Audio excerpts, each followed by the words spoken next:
పిల్లలు కావాలనే మీ కలను నెరవేర్చుకోండి. మొదటి కన్సల్టేషన్, మొదటి స్కానింగ్ ఉచితం. వివరాల కొరకు హెడ్ ఫెర్టిలిటీని సంప్రదించండి. చంద్రబాబు నాయుడు గారిని స్కిల్ కేసులో అరెస్ట్ చేయటం, 53 రోజులు జైల్లో పెట్టడం, ఇది బాగా దెబ్బ కొట్టిందా? ఖచ్చితంగా దెబ్బ కొట్టిందండి. ఆ రోజున ఇప్పుడు సానుభూతి, అరెస్టు మీద సానుభూతి అనేటటువంటిది ఖచ్చితంగా ఉంటుందని తెలుసు, ఉండాలి కూడా. అరెస్టు ఇవాళ చంద్రబాబు నాయుడు గారు ఎందుకు ఆచితూచి వ్యవహరిస్తున్నారు? చేయలేక కాదు కదా, ఇవాళ చేయలేక కాదు. అనేక స్కామ్లు అన్ని రెడ్ హ్యాండెడ్గా పట్టుబడుతున్నట్టు అంటే అనేక ఆధారాలు ఉన్నాయి. కానీ పొలిటికల్గా దెబ్బకొట్టడం, ఆయన చాలా పిలుపుని మాట్లాడుతున్నారు కూడా. 164 సీట్లు రావడం అంటేనే ప్రతీకారం తీర్చుకున్నట్లు.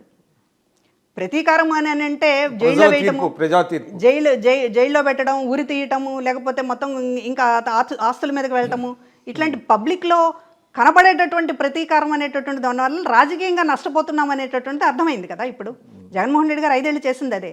ప్రతీకార రాజకీయాలని చాలా పీక్ స్థాయిలోకి తీసుకువెళ్లారు. దానివల్ల ప్రజలు సరైనటువంటి తీర్పు ఇచ్చారు కదా. ఆ తప్పు మనం చేయకూడదని వాళ్ళ కూటమి ప్రభుత్వం అనుకుంటోంది. ఆచితూచి వ్యవహరిస్తున్నారు. సరే, ఆ సందర్భంలో చాలామంది కోపతాపాలు ఉంటున్నాయి. వాళ్ళని వదిలేస్తున్నారు అనేటటువంటిది, ఉపేక్షిస్తున్నారు అనేటటువంటిది, చేత కావట్లేదు అనేటటువంటిది, ఈ జగన్మోహన్ రెడ్డి గారి లాగా వ్యవహరించట్లేదు అనేటటువంటిది, అనేక సమస్యలు ఎదుర్కొంటున్నారు, కాదండం లేదు. కానీ అంతిమంగా పొలిటికల్గా గెలవడం అనేటటువంటిదే మనం నిజమైన ప్రతీకారం అని అనుకొని చేయాలి. ఒకటండి, ఇందాక మీరు చెప్పారు, మీకు అక్కడ సామాజిక వర్గపరంగా కొంత వివక్ష చూపించారు, అంటే డిస్క్రిమినేట్ చేశారు, మిమ్మల్ని అనుమానించారు అనేది చెప్పారు విజయసాయిరెడ్డి ఇటువంటి వాళ్ళు. కానీ మనం కొడాలి నాని కావచ్చు, వల్లభనేని వంశీ కావచ్చు, వాళ్ళు కూడా నాయకుడిని మెప్పించడానికి అట్లా మాట్లాడి ఉంటారా? నిజంగానే మాట్లాడి ఉంటారా? మరి వాళ్ళ విషయంలో అటువంటి వివక్ష ఎందుకు ఎదురు కాలేదు? ఇదొక హిప్నాటిజంలా ఉంటుందండి. జగన్మోహన్ రెడ్డి గారి దగ్గర వ్యవహారము అదే అత్యంత ప్రమాదకరమని ఎందుకు మాట్లాడుతున్నాము అని అంటే, ఒక డైరెక్ట్గా చెప్తున్నట్టు ఉండదు, డైరెక్ట్గా ఆదేశాలు ఇచ్చినట్టు ఉండదు. కానీ నానన్న అని నా భుజం మీద చెయ్యి వెయ్యాలి అని అంటే నేను ఇలా ఉంటేనే వేస్తాడనేటటువంటిది అర్థమైపోతుంది అక్కడ.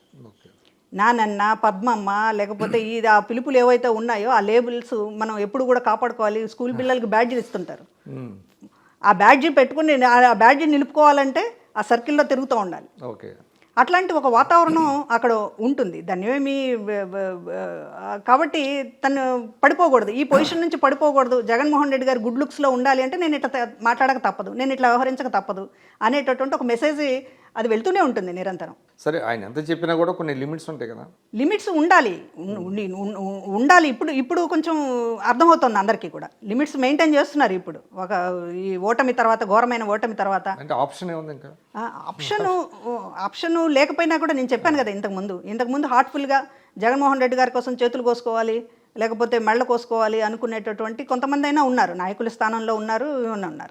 ఇవాళ అరిచే వాళ్ళందరూ కూడా ఖచ్చితంగా వాళ్ళు హార్ట్ఫుల్గా లేరనేటటువంటిది మాత్రం నేను చెప్పగలను.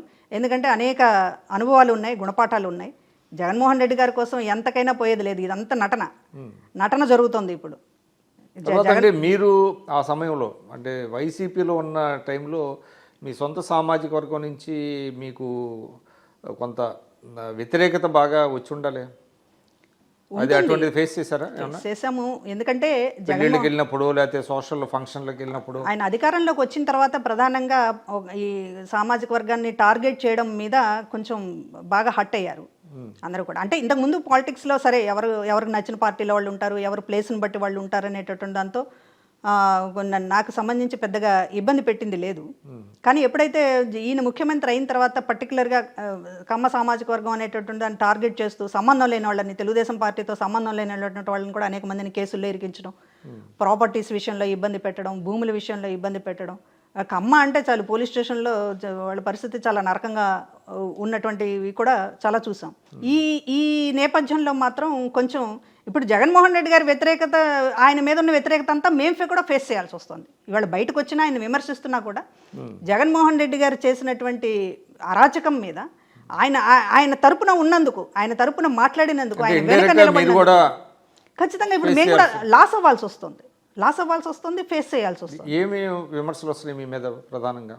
ఇప్పుడు దీనికి సంబంధించినటువంటిది ఇప్పుడు సంబంధించినటువంటి మా బంధువులు వీళ్ళందరూ అయితే చాలా హ్యాపీ. మంచి నిర్ణయం తీసుకున్నారనేటటువంటిది. చదువుకున్న వాళ్ళు ఎవరో కూడా ఈ రాష్ట్రంలో జగన్మోహన్ రెడ్డి గారిని అభిమానించడం లేదు. ఇది బహుశా ఇంకొక రెండు టర్మ్స్ ఇదే నడుస్తుంది. ఎవరైతే ఇవాళ కూటమి ప్రభుత్వం వైపు నిలబడి ఉన్నారో ఈ ఓటు బ్యాంక్ అనేటటువంటిది, వీళ్ళు ఖచ్చితంగా నేను మంచి డెసిషన్ తీసుకున్నాను, మీకు సరైనటువంటి ప్లేస్ రాజకీయాల్లో ఉండాలి, మీలాంటి వాళ్ళు రాజకీయాల్లో ఉండాలి, కొంత పొరపాటు జరిగింది, ఆయన వైపు నిలబడ్డారు, దాన్ని ఇప్పుడు సరిదిద్దుకుంటున్నారు, మీకు భవిష్యత్తు ఉండాలనేటటువంటిది హృదయపూర్వకంగా ఆశీర్వదిస్తున్నారు.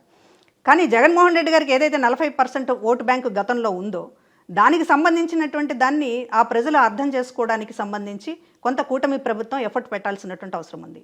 ఈ ఓటు బ్యాంకు మీకున్న ఓటు బ్యాంకు అది చెక్కు చెదరదు, ఎలాగో ఎప్పుడూ ఉంటుంది. కానీ ఇవాళ జగన్మోహన్ రెడ్డి గారి వెనక ఉన్నటువంటి ఓటు బ్యాంకు సంబంధించి ఆయన ఇంకా మాయ చేసేటటువంటి, మోసం చేసేటటువంటి ప్రయత్నం కొంత సక్సెస్ అయ్యేటటువంటి పరిస్థితి కనపడుతుంది. కాబట్టి ఎందుకు అది జరుగుతోంది అనేటటువంటిది ఎక్స్పోజ్ చేయాల్సినటువంటి అవసరం ఉంది. ఇతని నటన జరుగుతోంది కానీ ఇవాళ దాన్ని బలహీనపరచాలి. అతనికి ఉన్నటువంటి బలాలను బలహీనపరచకుండా అతను ఇంకా అయిపోయింది ఆయన పని అనేటటువంటి అనుకోవడానికి కూడా లేదు. ఇవాళ నేను చెప్తున్నది ఏంటంటే పేద ప్రజల్ని అడ్డం పెట్టుకుని, పేద ప్రజలకు సంబంధించి ఎవరూ చేయనట్టుగా నేను చేశాననేటటువంటిది ఆయనగా చెప్పుకొని పేద ప్రజల్ని ఇంతగా అమ్మకానికి పెట్టినటువంటి నాయకుడుగా ఇవాళ ఆయన ఎక్స్పోజ్ చేయాల్సినటువంటి అవసరం ఉంది.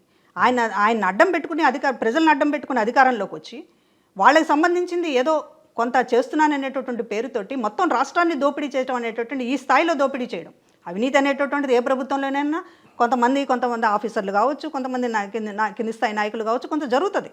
దీనికి సంబంధించినటువంటి దాన్ని మనం ఏదో ఒక పార్టీ ప్యూర్గా ఉంది అనేటటువంటిది కాదు, ఎవరు కూడా అనుకోరు.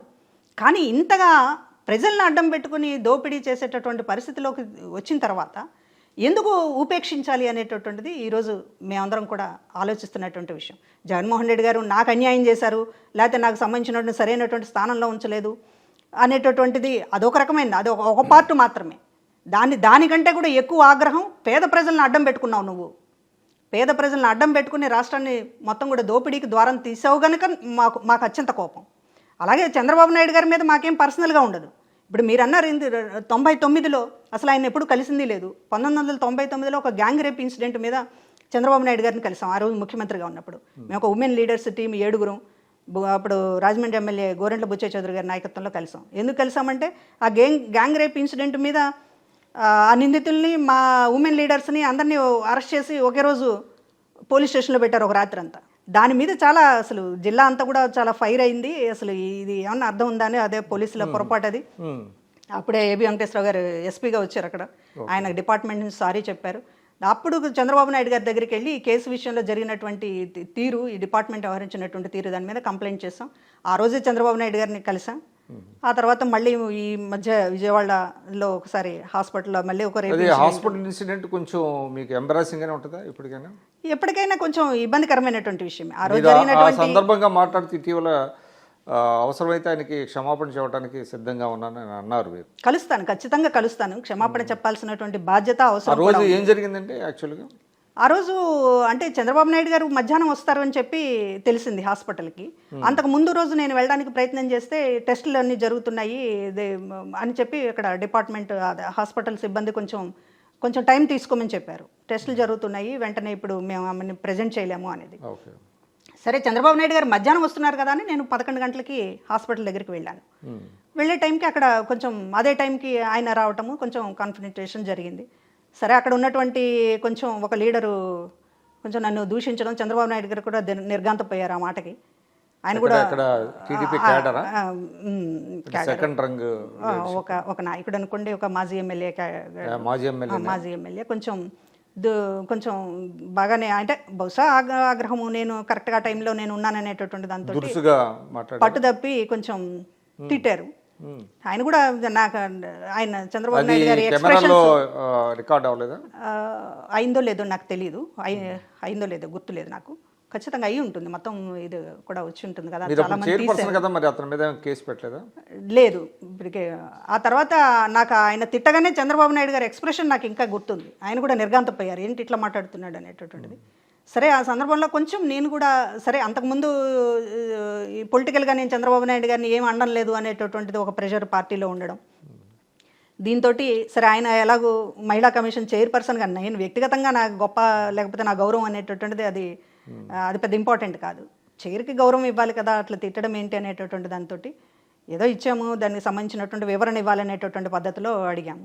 దాని మీద కంటిన్యూ చేయమని కోరారు పార్టీ నుంచి, కేసులు పెట్టాలి అనేటటువంటిది. ఓకే. కేసులు పెట్టమంటే నేను దానికి ఇష్టపడలేదు. కేసులు పెట్టడం మళ్ళీ అంటే రాకపోతే కోర్టులకు వేస్తారు ఎవరి మీద తెలంగాణలో. కేసు పెట్టమన్నారు? చంద్రబాబు నాయుడు గారి మీద, అదేవిధంగా ఇతర నాయకుల మీద ఆ పెట్టమనేటటువంటి రోజు ఎవరైతే హాస్పిటల్కి వచ్చారో. ఇప్పుడు తెలంగాణలో మహిళా కమిషన్ సమన్ చేసింది, నోటీసులు ఇచ్చారు. వాళ్ళు రాకపోతే కోర్టుకు వేశారు. నన్ను కూడా అలాగే కోర్టుకు వేయమని చెప్పి అడిగారు. నేను వేయలేదు, కోర్టుకు వేయలేదు. జస్ట్ ఒక రోజు, ఆ రోజు అంతా ఎపిసోడ్ అయిపోయింది. దీనికి సంబంధించినటువంటిది సరే, ఆ రోజు చంద్రబాబు నాయుడు గారు ఆ పరిస్థితిలో రావడం ఒక దురదృష్టకరమైనటువంటి పరిణామం. మొత్తం కూడా హాస్పిటల్కి జరిగినటువంటి ఇన్సిడెంట్ కావచ్చు, కరెక్ట్గా టైమింగ్స్ నేను ఆయన అనుకున్నటువంటి టైమింగ్స్ వేరు అవ్వడం కావచ్చు, కాన్ఫరెంట్ అవ్వడం, అక్కడ నాయకులు తిట్టడం, దానివల్ల కొంత పొలిటికల్గా నా మీద కూడా ఒక ప్రెషర్ ఉండడం, దీంతో జరిగింది. కానీ దాన్ని ఇంకా ఎక్కువ కంటిన్యూ చేయకుండా నేను దాన్ని అక్కడతో ఆపేశాను, ఫుల్ స్టాప్ పెట్టాను. ఎందుకంటే జస్ట్ ఒక ఇన్సిడెంట్ అయిపోయింది, దాని తిట్లకు సంబంధించినటువంటిది నేను ఏదో వివరణ ఇమ్మని చెప్పి అడిగాను. దానికి సంబంధించింది ఇప్పటికీ కూడా నేను అదే క్లియర్గా చెప్పాను. సరే, ఏదైనా చంద్రబాబు నాయుడు గారికి సంబంధించినటువంటి ఆయన పెద్దరికానికి గౌరవం ఇవ్వాల్సినటువంటి అవసరం ఉంది. ఆయనేమీ నన్ను విమర్శించలేదు, పక్కన వాళ్ళని విమర్శించిన విషయాల మీద, దానికి సంబంధించినటువంటిది ఒక దురదృష్టంగా జరిగిన విషయం మీద ఎప్పటికైనా ప్రత్యేకించి ఆయనకు సారీ చెప్పడానికైనా ఎప్పుడైనా నా జీవితకాలంలో ఒకసారి కలుస్తాను. సుమన్ టీవీలో మీ పర్సనల్ అండ్ బిజినెస్ ప్రమోషన్స్ కోసం కింది నెంబర్కి కాంటాక్ట్ చేయండి.